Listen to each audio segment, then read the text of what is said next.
ये मन तो बड़ा बलवान है, जिद्दी स्वभाव का है, प्रमथन स्वभाव वाला है, ऐसा व्याकुल कर देता है कि विषयों की तरफ आकर्षण हो जाता है, संकल्प बन जाता है, क्रिया बन जाती है। कैसे प्रभु इसको वश में किया जा सकता है? हमें तो ऐसा लगता है जैसे वायु को रोकना कठिन है, ऐसे इस मन को रोकना कठिन है। वायुरिव दुष्करम, जैसे तूफान को नहीं रोका जा सकता, ऐसे मन को भी हमें ऐसा लगता है नहीं रोका जा सकता। अर्जुन जी ऐसा बोले। प्रभु ने कहा कि तुम्हारी बात ठीक ही है।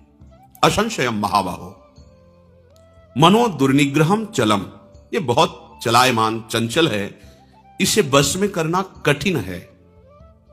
बस में हो ही नहीं सकता ऐसी बात नहीं। श्री भगवान कह रहे हैं आपकी बात भी ठीक है, क्योंकि बहुत चंचल है ये जो ठान लेता है, जिद्दी स्वभाव का है, ये वो करके ही शांति देने की बात करता है, और बहुत बलवान है, हमारी एक नहीं चलती। पर ऐसा नहीं है कि इसको जीता नहीं जा सकता, जीता जा सकता, कठिन है पर जीता जा सकता है। कैसे जीता जा सकता है? प्रभु कहते हैं अभ्यासेन तु कौन्तेय वैराग्येण च गृह्यते, अभ्यास के द्वारा और वैराग्य के द्वारा। जैसे पंछी दो पंखों से ही अपनी यात्रा करता है, आकाश में उड़ता है, ऊंचाई में उड़ता है, ऐसे ही उपासक अध्यात्म की ऊंचाई में चढ़ने के लिए इन दो का सहारा लिए बिना नहीं चढ़ सकता। एक तो अभ्यास और दूसरा वैराग्य। प्रभु कह रहे हैं कि अभ्यास किसे कहते हैं समझो। पहली बात कल चर्चा जैसे हुई थी, कोई जब सत्संग सुनता है, संतों की वाणी सुनता है, तो उसके हृदय में सुनते सुनते बात जागृत होती है कि मनुष्य जीवन का लाभ तो प्रभु का भजन करना है, भगवान की प्राप्ति करना है। फिर उसके हृदय में इच्छा जागृत होती है कि ये बात तो भगवान की शरणागति से पूर्ण होगी, पर ये शरणागति कैसे हुआ जाता है मुझे पता नहीं। तो अब वो भ्रमण करता है, तीर्थों की यात्रा, जहां संत महापुरुष जन निवास करते हैं, भगवान के परम पावन लीला क्षेत्र धाम, पुरियां, तीर्थ आदि, इनमें वो भ्रमण करता है। उसका हृदय पवित्र होता है तीर्थों के भ्रमण से। पवित्र हृदय में उसके अंदर इच्छा जागृत होती है किसी संत महापुरुष का सानिध्य प्राप्त करने की। अब वो जब संतों का संग करता है तो उसके हृदय में संत सेवा की भावना जागृत होती है। महत् सेवायाम, भगवत प्रेमी महात्माओं का सानिध्य और उनकी सेवा ये दुर्लभ बात है। देवर्षि नारद जी कहते हैं महत् संगस्तु दुर्लभ हो पर अगम्य हो।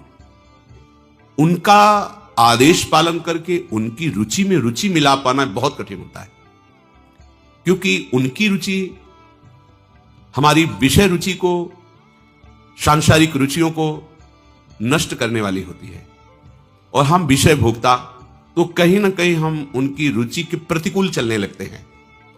जहां आप प्रतिकूल चले तो सबसे पहली प्रतिकूलता का प्रहार होगा उन्हीं संत महापुरुष के प्रति दोष दृष्टि, क्योंकि इसी से तुम्हारा पतन होगा।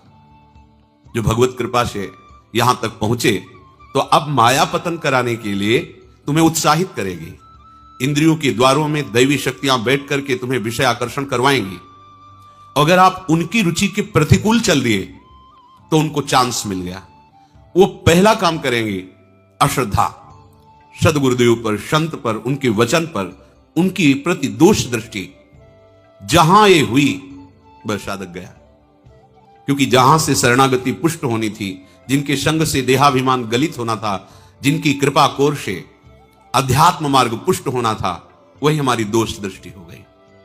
कहीं भी अपराध करे शिष्य, वो सीधे गुरुद्रोह पैदा कर देगा।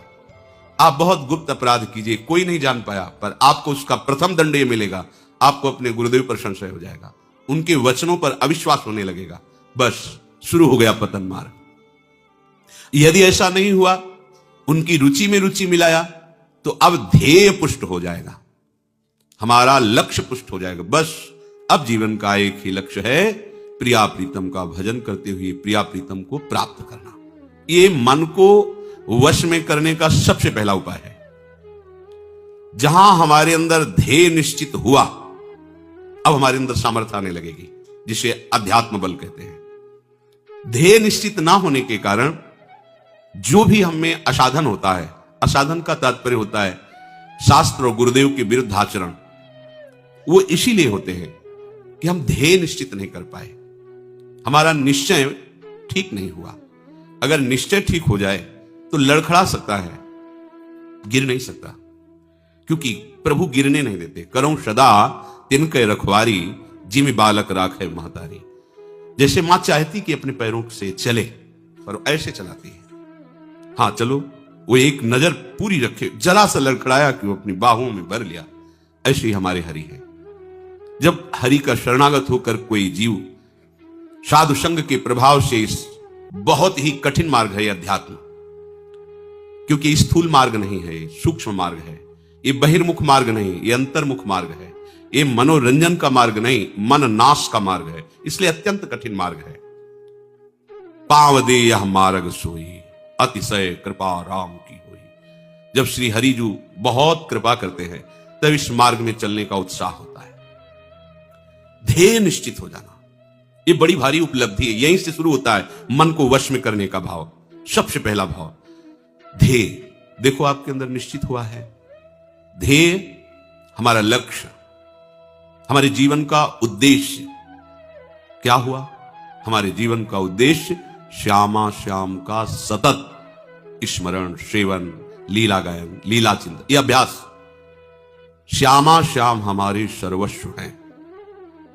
अगर इस मन की चंचलता को रोकना है तो पहले स्वीकार करो, और यह स्वीकृति इतनी जोर की होनी चाहिए कि इसमें मिलावट नहीं होनी चाहिए।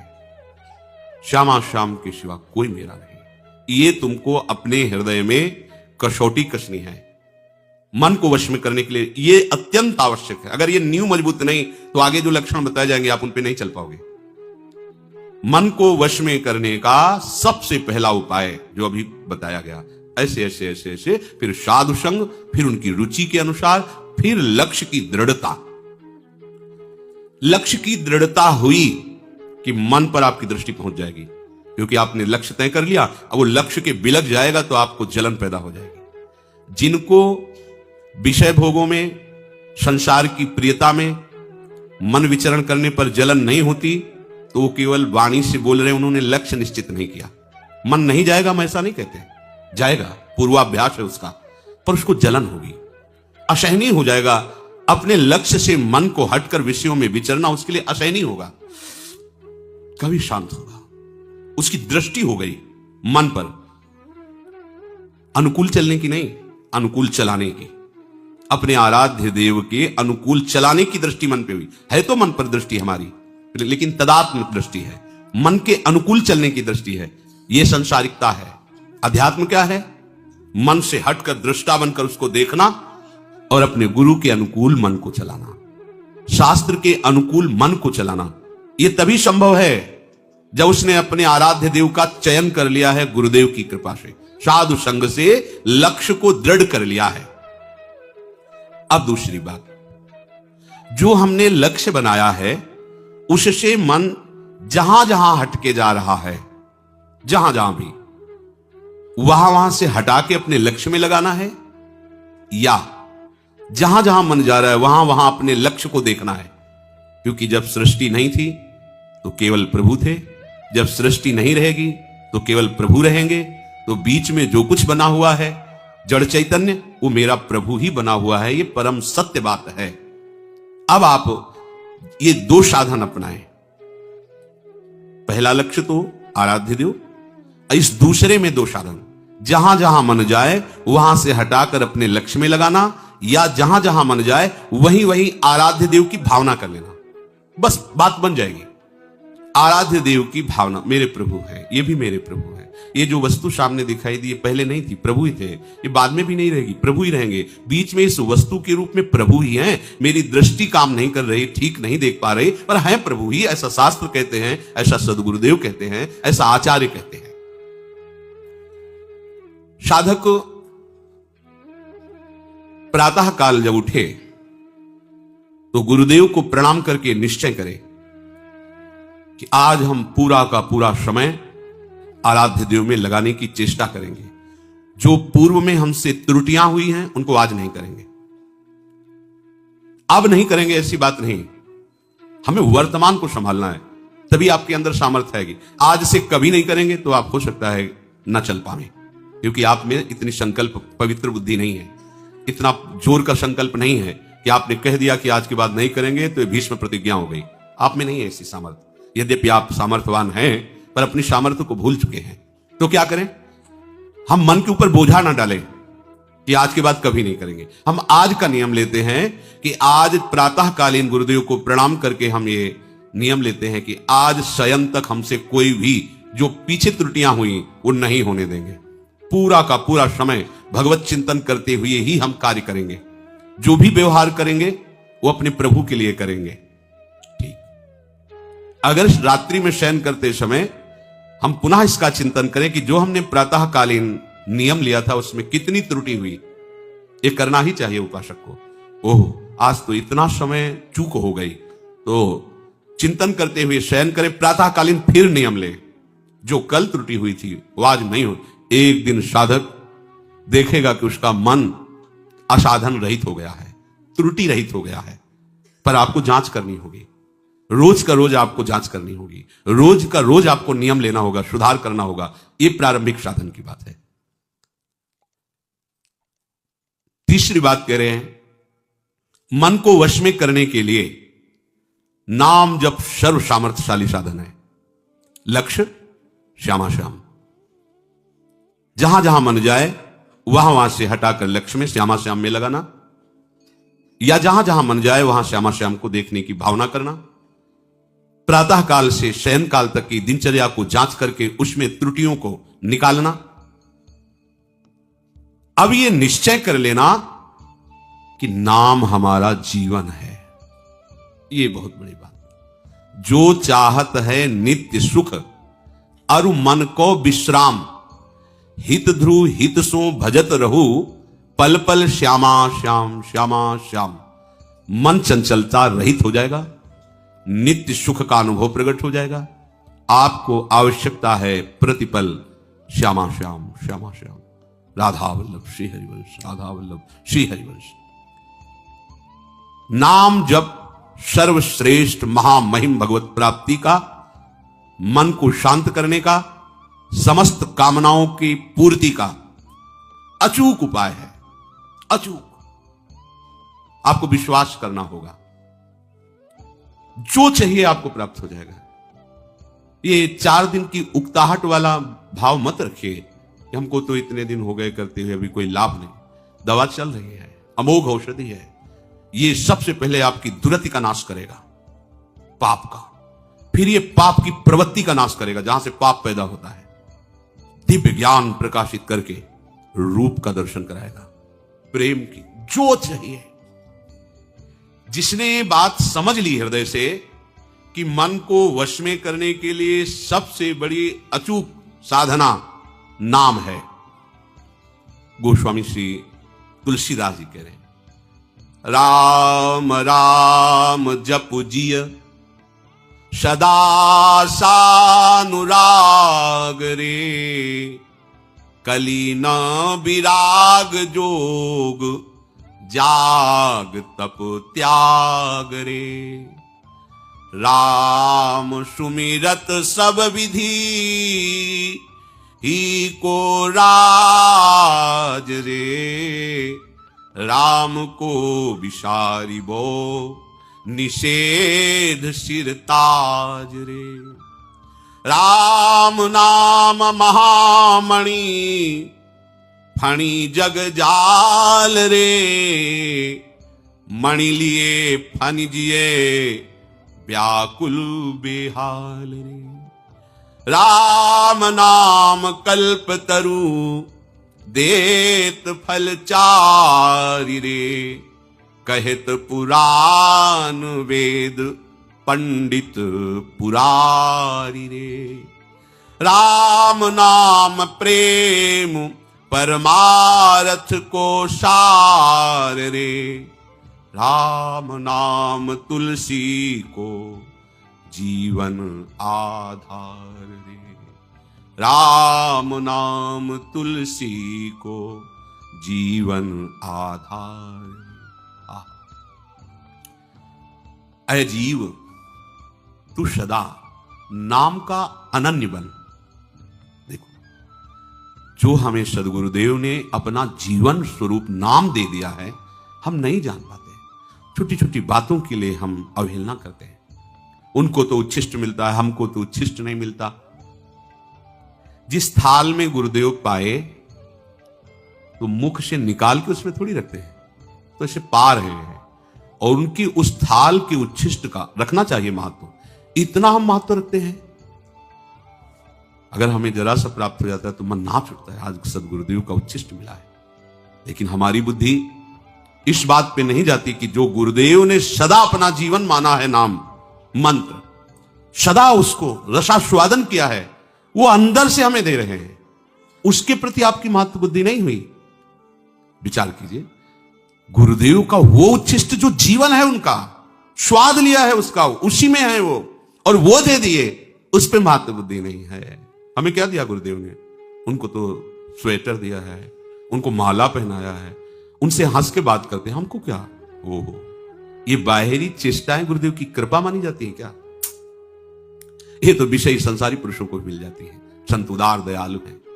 ये जो आपको नाम मिला, ओहो, इसके अनन्य हो जाओ, गोस्वामी जी कह रहे हैं। और अनन्य का भाव बड़े भाव से, यही हमारा जीवन हो जाए। जो चाहते हैं नित्य सुख और मन को विश्राम, हित ध्रुव हित सो सानुराग रे, राधा राधा राधा राधा वल्लभ श्री। अमृत है अमृत, आप पान तो करो इस अमृत का, चिरंजीवी हो जाओगे। राधा राधा। इस कलिकाल में वैराग्य, योग, यज्ञ, तपस्या, बड़े बड़े दान, ये हमें आनंद प्रदान नहीं कर सकते, क्योंकि ऐसी मलिनता है कि दान दे के अहंकार आ जाएगा तो दान कब काम खत्म। और यज्ञ के लिए पवित्र सामग्री नहीं रह गई, संविधा नहीं रह गई, सब अपवित्र हो रहा है। तपस्या, शरीर ऐसे कमजोर हो रहे हैं कि तप के लायक नहीं कि सीधे प्रकृति का वार झेल सके। और योग तो बहुत ही कठिन है। 8 घंटे 10 घंटे सिद्धासन में बैठे हुए और पद्मासन लगाए हुए आराध्य देव के चिंतन में डूब, बड़ा कठिन है। यहां 30 मिनट एक स्थिति में तो बैठा नहीं जाता है, हिलाना डुलना। 8 घंटे 10 घंटे बिना हिले डुले, कितना कठिन योग है। प्राणों को वश में करके, शरीर को वश में करके, इंद्रियों को वश में करके, चित्त की वृत्ति का निरोध करके परमात्मा चिंतन, कितना कठिन। और वैराग्य, अब कैसा वैराग्य है? हंसी लायक वैराग्य है, उपहास करने लायक।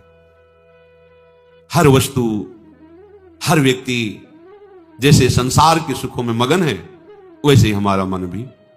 तो बाहर से कपड़ा बदलने से हम वैरागी थोड़ी हो गए। राग का त्याग ही वैराग्य है। वैराग बिना राग का, बिना आसक्ति का, विरक्त, कहीं आसक्त नहीं, ऐसी स्थिति नहीं है। सब जगह से आसक्ति हटा ली तो शरीर में आसक्ति है, अपनी इंद्रियों का दुलार।